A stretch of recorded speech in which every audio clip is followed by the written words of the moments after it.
Politics and the Olympics intersect. It's not the first time high-stakes international relations are in play. Republicans in Iowa could push to abolish the state income tax, and Democrats in Illinois under fire from a traditionally loyal constituency. We'll get to all of that this morning with former Rock Island County Republican Party Chair Bill Bloom and former Rock Island Mayor Mark Schwiebert, a Democrat. Great to see you as always. Let's get right to it. We'll start in Illinois, where the NAACP and the United Congress of Community and Religious Organizations filed a federal lawsuit against the state. They claimed the new political maps drawn by Democrats divide the black population around East St. Louis illegally and argue part of the reason the maps were created like this was to ensure the reelection of a white Democratic incumbent in a district that could come at the expense of a black incumbent in the state House who serves that area. On that case heard in Chicago this week, Democrats who drew the maps insist the new boundaries represent the evolving diversity in the state. There's also another separate case filed by a Latino group in the Chicago area. So could this throw the political maps back into turmoil? Mark. Well, I do think that, first of all, we need to identify that the NAACP lawsuit is not statewide. It's actually challenging the districts that are drawn in the East St. Louis area. And my understanding is, and I'm not closely associated with it, but my understanding is that actually in some of the positions that are seeking to be retained were actually filled by Democrats with people who are minority to begin with. So I think it reflects the affirmation of the Democratic Party as a party of inclusiveness. These maps are subject to a lot of challenges. At the same time, I think there's an effort to be fair about it, and I do think that it's probably the real story is what's being done in many states, largely by Republican legislatures, to try to stifle people's right to vote. Some 19 states have seen 33 laws passed to try to limit that, and that to me is a lot more serious. Bill, this gerrymandering happens in states both who are whichever party is in control. Do you think this is going to throw the maps back into turmoil? I think if you look at the boundaries between the 113th state rep district and the 114th state rep district, I think it's got to be the new poster child for gerrymandering. It's egregious. It looks like neighborhoods are split up. I would guess at one point it looks like it gets down to about the width of a yard. You look at what happened with Tony McCombie's district in our area, and where that district was drawn specifically to remove her from the state house.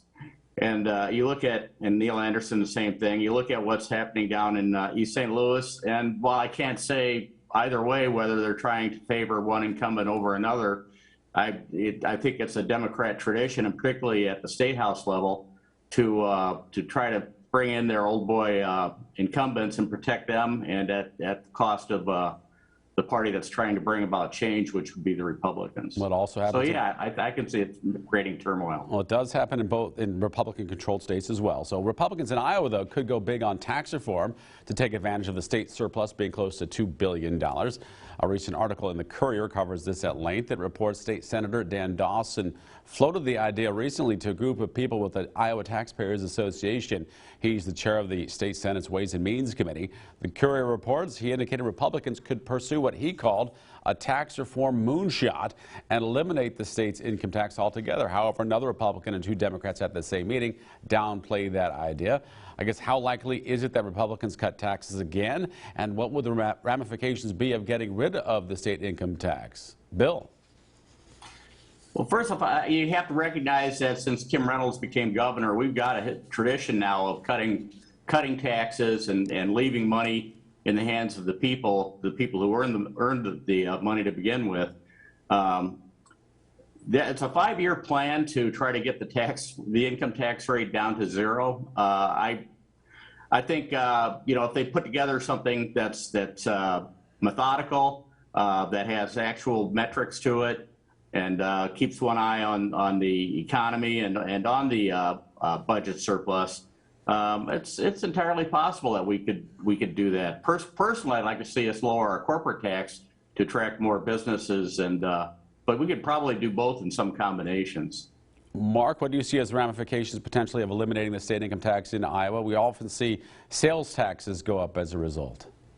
Well, I think one of the things you have to keep in mind with income taxes is one of the means by which you fund education. And in Illinois, we have a flat tax, and that's proved to be a real problem for us because we wind up funding education through property taxes instead. That may be the direction I was going to be going if this goes through.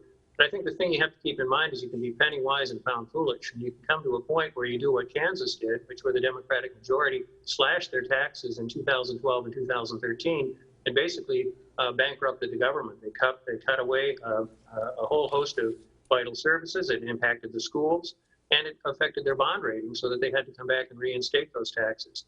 I would hope our neighbors and friends and I would be more prudent in that and not put themselves in the same situation that Republicans in Kansas did. I want to get to one last topic. We're running a little short on time. We rarely talk about sports on this program, but sometimes it does intersect with politics. It happened regarding the upcoming Winter Olympics in China. President Biden declared a diplomatic boycott of the Games by the United States. American athletes will still compete. There just won't be any government leaders or officials at the Games. Australia, Great Britain, Canada followed suit. This is a snub of sorts, opposing China's human rights record, among other things. Nothing like the full boycott of the U.S. allies against the Summer Games in Moscow of 1980 and then the following retaliation of Soviet bloc countries in 1984. Of the Summer Games in L.A. China does threaten to retaliate in some way this time. Republican Senator Tom Cotton says there should be a complete boycott. I guess, how effective is a move like this, or is it really just symbolic, Mark? Well, I do think there's a certain measure of symbolism to it, but you do have to stand up for human rights. That's something that President Biden has made very clear is an issue, once again, for American foreign policy, and it should be. We're a democratic country that believes in those things. And I use that term democratic small d when I say that. We believe in those values. Our friends in Great Britain and in Australia have all agreed with that.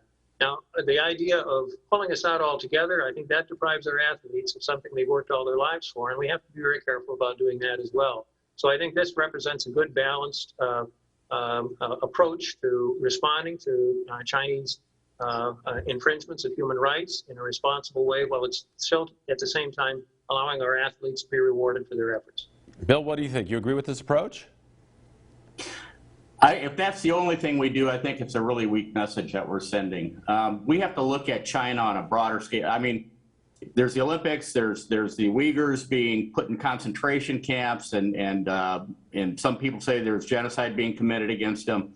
I mean, there's the threats against Taiwan. The worst thing we could possibly do is send just a weak message to China that we're willing to continue to accept their behavior. Because a weak message says there's really no downside for them to continue everything they're already doing. And so I think I understand what Mark is saying about the athletes. I had a friend of mine who was on the Olympic team when Carter boycotted the Olympics, and that was painful. But I think we have to send another message beyond that. If that's the only message we send, I think it's pretty ineffective. Yeah, we'll see what other policies are on the way. Mark Schreiber, Bill Bloom, always appreciate the discussion. Both of you be safe. That brings us to our question of the week. What do you think about President Biden's decision for a diplomatic boycott of the Winter Olympics in China? Send your answer by email to fortherecord@WHBF.com or respond to this post on Facebook at the Local 4 News WHBF TV page or on my page.